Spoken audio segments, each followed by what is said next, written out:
My brother hired someone to prove my husband wasn't good enough for our family. My brother, Mason 35, has always been overprotective. Growing up, it was endearing he looked out for me. His younger sister, I'm 30, like a hawk. But as we got older, it started to feel less like protective big brother and more like nosy, overly controlling parent. Still, we've managed to have a pretty decent sibling relationship, though not without the occasional clash. I married Ethan 32 2 years ago, and I couldn't be happier. Ethan is thoughtful, hardworking, and genuinely loves me. But for whatever reason, Mason has never liked him. It's not that Ethan ever did anything wrong. He's polite, respectful, and even went out of his way to bond with Mason early in our relationship. Mason, however, made it clear from the get-go that Ethan wasn't good enough. His reasons?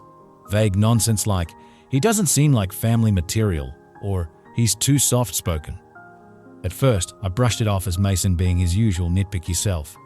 I figured he'd warm up to Ethan once he got to know him better. Spoiler alert, he didn't. Instead, Mason's criticisms turned into passive-aggressive comments during family gatherings and even a couple of heated arguments when he'd overstep. But what happened recently took things to a whole new, absurd level. Last month, Ethan and I were hosting a small dinner at our house for my immediate family. Everything was going well. My mom and dad were catching up with Ethan, and Mason seemed to be on his best behavior. Or so I thought. A week later, I got a call from Mason, who said he needed to talk to me about something important. When we met up, he dropped the bombshell. Mason had hired a private investigator to look into Ethan's background. He claimed he wanted to make sure Ethan was the kind of person I deserved. Apparently, Mason believed Ethan might be hiding something. What? I have no idea. He also thought it was his place to verify Ethan's character since he didn't think I'd done a good enough job vetting him before marriage. I was stunned. I couldn't even process what Mason was saying. He went on to explain how this investigator had followed Ethan for weeks, checking his work, his routines, and even, get this, our financial records. Mason proudly shared the findings, which turned out to be a whole lot of nothing.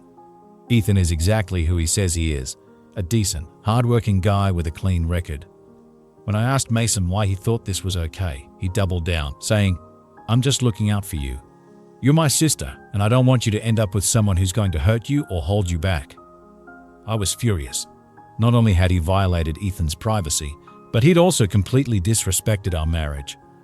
The worst part, Mason genuinely believed he'd done the right thing. He didn't see how invasive and inappropriate his actions were. I told him he had no right to meddle in my life like that, and that he needed to apologize to both Ethan and me immediately. Mason refused, saying he had nothing to apologize for, since he was only acting out of love and concern. When I got home, I told Ethan everything. He was understandably upset, but he handled it with way more grace than I expected. Instead of getting angry, Ethan just shook his head and said, "Well, at least your brother knows I'm boringly normal now." Still, I could tell the situation hurt him. I've since decided to take a step back from Mason for a while. I've told him I'm not interested in having a relationship with him until he can acknowledge how out of line he was and apologize to Ethan. My parents are caught in the middle, trying to play peacemakers. They think Mason's actions were wrong, but keep insisting his heart was in the right place. I disagree. There's a huge difference between being protective and being controlling. As for Ethan, he's been a champ about the whole thing, but I know it's weighing on him. He keeps assuring me it's not my fault, but I can't help feeling guilty that my family drama is affecting him. I never thought I'd be in a situation where I'd have to choose between my husband and my brother, but here we are. I'm not sure where to go from here. Mason seems determined to stick to his guns, and I refuse to let this slide without an apology. I love my brother, but he crossed a major line, and I'm not sure how we can move forward until he owns up to it. For now, I'm focusing on my marriage and giving Mason the space to hopefully realize he messed up. I'll update if anything changes, but right now, I'm at a loss. Am I overreacting? Part of me wonders if I should just let it go for the sake of family peace, but another part of me feels like that would be letting Mason off the hook too easily. Update 1. About a week after posting my story, things got more complicated. I received a flood of comments and messages from family members who had somehow gotten wind of the situation.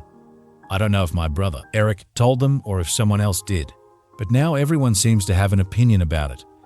Most of my family is split into two camps. One group thinks Eric went too far by hiring someone to spy on Mark. The other group believes I'm being overly sensitive, arguing that Eric was just looking out for me. Some even said, at least he cares enough to go to these lengths. As if hiring a private investigator is the gold standard of sibling love.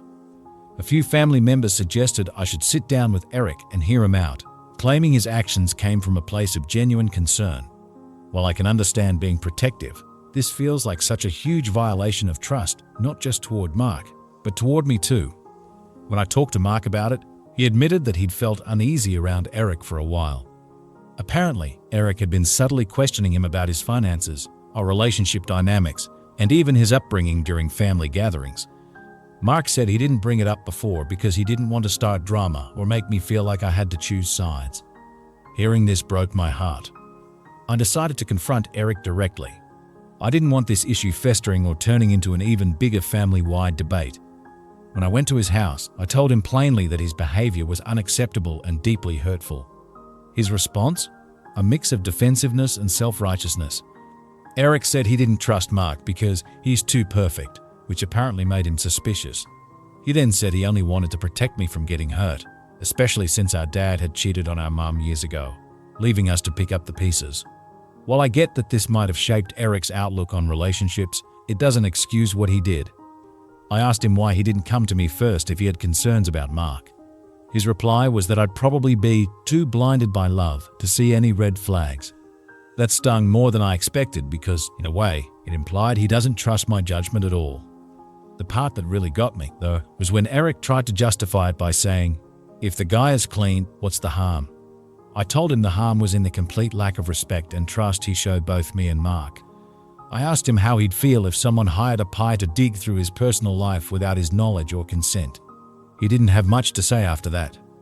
One silver lining in all of this is how Mark has handled the situation.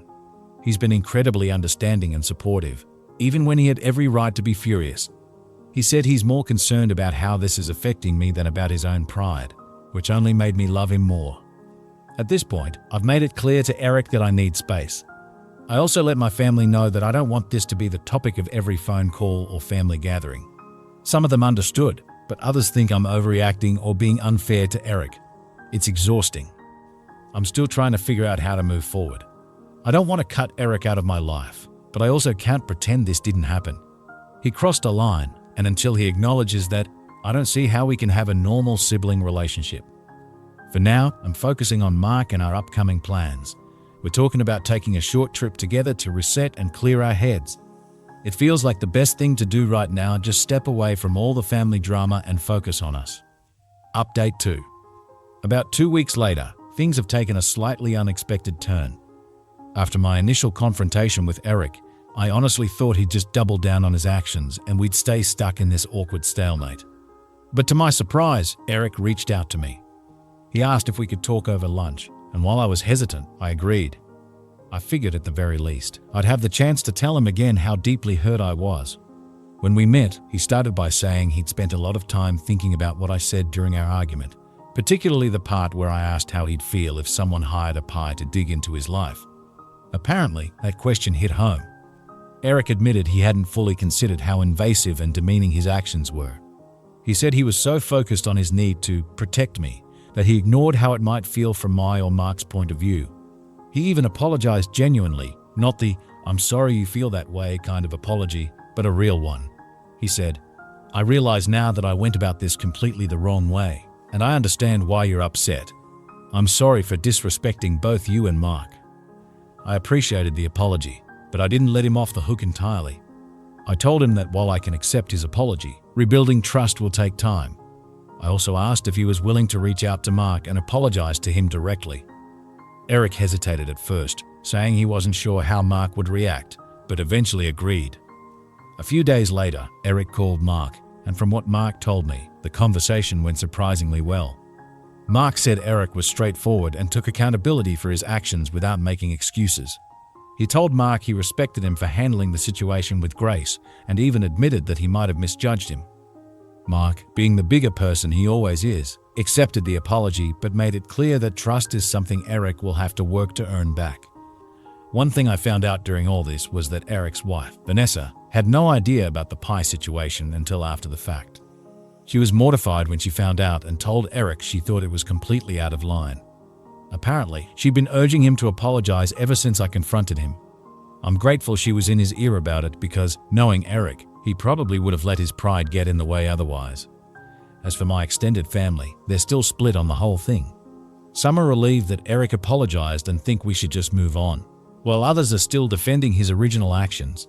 I've had to set some boundaries with the more opinionated relatives who keep trying to weigh in. I told them this is between me, Mark, and Eric now, and their input isn't helping. Mark and I have been doing well, though. He's been so understanding through all of this, and it's only brought us closer. We did end up taking that short trip we'd been planning, and it was exactly what we needed. Just a few days to focus on us and leave all the drama behind. One thing I've learned from this whole ordeal is that even well-intentioned actions can cause a lot of damage when they're rooted in mistrust.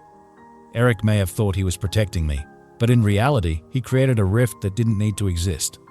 I'm cautiously optimistic that we can move forward, but I'm also more aware now of how important it is to stand firm in my boundaries. Update 3. About a month after Eric's apology, I can finally say that things are starting to feel a little more normal, or at least less tense. That's not to say everything's perfect, but we've definitely made some progress as a family. First, let's talk about Eric. Since his apology, he's been making a real effort to rebuild trust, both with me and Mark. It's been little things, like actually engaging in casual conversations with Mark during family gatherings instead of keeping his distance or throwing out those subtle digs he used to make. He even invited Mark to go golfing with him and a couple of his friends last weekend. Mark isn't a big golfer, but he said yes, mainly to show good faith. According to Mark, the outing went surprisingly well. Eric kept things light and didn't bring up the whole pie fiasco, which Mark appreciated. Eric also came clean to a few family members who didn't already know the full story. He told them about hiring the pie and how he regretted it, which I thought was a big step for him. It's one thing to apologize privately, but another to own up to your mistakes publicly, especially in front of a family that doesn't shy away from gossip. Now, about Vanessa. She and I had a long heart-to-heart over coffee a few days ago. She apologized again for not stepping in sooner and admitted she'd been frustrated with Eric's stubbornness. She also said she felt like she should have done more to stop him, but I reassured her that Eric's actions weren't her responsibility. Still, it was nice to have her support throughout this mess. As for my parents, well, they're a mixed bag. My mom has been trying to play mediator, which sometimes helps and sometimes doesn't. She keeps saying things like, "You know Eric just wants the best for you," which is sweet in theory, but doesn't really excuse his behavior. My dad, on the other hand, has mostly stayed out of it, which is probably for the best. One thing I haven't mentioned before is how this whole situation affected me personally. I realized I was holding on to a lot of resentment, not just toward Eric, but also towards some family dynamics that have been brewing for years. Eric's actions forced me to confront those feelings head on, and I've started seeing a therapist to work through them. It's been incredibly helpful, not just for processing what happened, but also for figuring out how to set healthier boundaries moving forward. Mark has been my rock through all of this. He told me he'd support whatever decision I made about Eric, whether it was cutting him off entirely or giving him another chance. That kind of unconditional support has only reinforced what I already knew. Mark is an incredible partner, and I'm so lucky to have him. One thing that still bugs me a little is how some extended family members are treating this as if it's all water under the bridge now. I get that they're tired of the drama, but I can't just flip a switch and pretend everything's fine. Trust takes time to rebuild, and I'm not rushing the process. That said, I do feel like we're in a better place overall. Eric and I are on speaking terms again, and while I wouldn't say we're back to how we were before, there's at least an understanding between us now. I've made it clear that while I appreciate his efforts to make amends, I won't tolerate anything like this happening again. He agreed and said he's learned his lesson about crossing boundaries. For now, I'm cautiously optimistic about the future. This whole ordeal has been exhausting, but it's also been a reminder of how important it is to stand up for myself and the people I care about. Mark and I are stronger than ever, and I'm hopeful that my relationship with Eric can continue to heal. I'll update again if anything significant happens, but for now, I'm focusing on moving forward and leaving the drama behind.